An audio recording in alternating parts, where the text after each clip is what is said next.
Okay, today we have a really exciting book.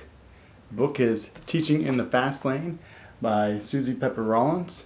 It's a very nice book, and I can't wait to share it with you.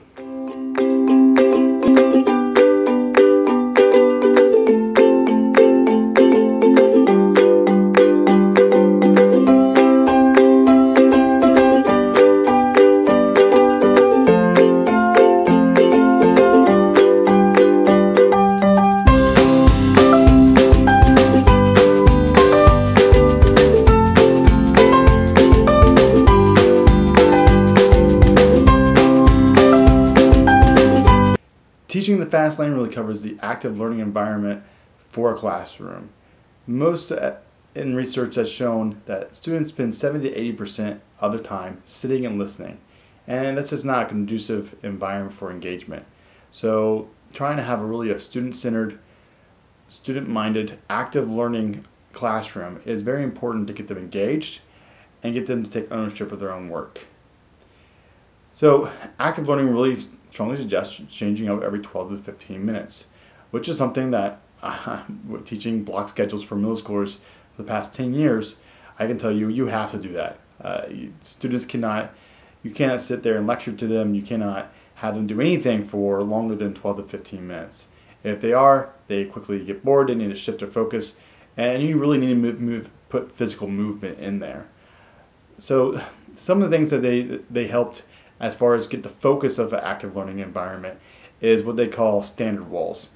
This is something of a different spin on learning objectives. I've been a person for the past 10 years where I did learning objectives on the boards for my plan of the day. The kids come in, they know exactly what we're doing, what our objectives are. We go over those, we hit those. The standard walls are pretty neat. I haven't really heard too much about them, otherwise I would actually probably might be doing them. But they really take the standard that we're looking at in that unit and have the branches off of it. And put it in more kid-friendly, student-friendly verbiage for them, and kind of checking those off as you go. And what you can do, you have it on a big poster paper, you can put it up on the wall when you're done, showing that, hey, we checked off these things. And so when we revisit things in intervention, we can say, hey guys, we did this, well, let's revisit, let's refresh our memory here, and let's move forward. Let's try to do some harder things with it, because we've done this before. Let's push ourselves in this way, which is really, really nice. They do a really good job of showing the standard walls. It's a really, really neat for what they've done here. Are a big advocate of using sorts all the time, like especially in math or language arts with vocabulary. You can apply that to history and science too, but math sorts with comparing decimals and percentage and equivalent fractions and really sorting them out, trying to get things that you can have as a sort is something good for students. Now, the one thing they do suggest in this book is a website called Math in the Fast Lane. It's called mathinfastlane, I believe, .com. I'll put the link in the description. It's a pretty cool website. It's really not that expensive. I'm looking into it. I might look into it, see if we can get it for our building. We have 3 teachers in the math department, and they quoted me around $600 for us to use that for a whole year for as many students as we need to. So it seems like a pretty good resource. I'm getting a free trial here soon. That's what I'm probably going to be looking at this summer and kind of getting into that. So also they obviously use stations, and stations once again is good active learning. Most teachers know how to use stations. I'm not going to go into that. Stations are very, very good to use. They do give you some tips, some pretty good tips, especially for young teachers who are trying to, out their first year or second year. They give some good tips on how to use stations for students, and it's really, really neat and a good resource for them. Now, another thing is cooperative learning. I'm a big cooperative learning person. I like students to work in pairs or groups, and they really give a lot of good detail on things to do cooperative learning. And then they say in the title of that chapter, cooperative learning, not just putting desks together. And they do a really good job of giving you some information. Like, for example, jigsawing, where you have to put pieces together as a group to put things together and solve problems, whether it be in language arts or math. You can apply that in different ways. They show you examples in the book.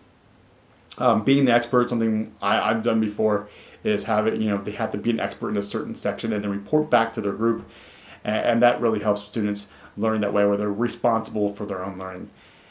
Another thing that I hadn't heard about was placemats. I've heard about bow tie Bowtie Math, that I've used that before in my classroom, but the placemats is pretty cool, where you divvy it up and then they put their answers in the middle if they agree on the answers, and they kind of go from there and kind of checking each other's work. So overall, this is a very, very good book. They also stress giving choice to students, math menus. This is something I kind of tinkered with early on in my career. It was kind of the same concept.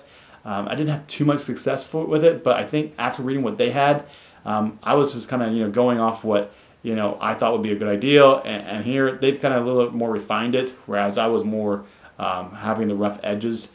So having math menu is a really good idea. Like, hey, you have these sets of problems. These are so many harders and your points. You have to get so many points for doing certain problems, and they get to pick what they want. So having a math menu, and as a teacher, you kind of get to design it, so you make sure that the content that you want to have covered and that they're doing is done in the classroom. So the students have choice, and they have a little bit determining how they learn or which ones they want to do, and that's kind of good. So it helps engage those students even on the lower level. You can help them pick which ones they might want, they might feel comfortable with, and really choose those ones as questions they want to answer.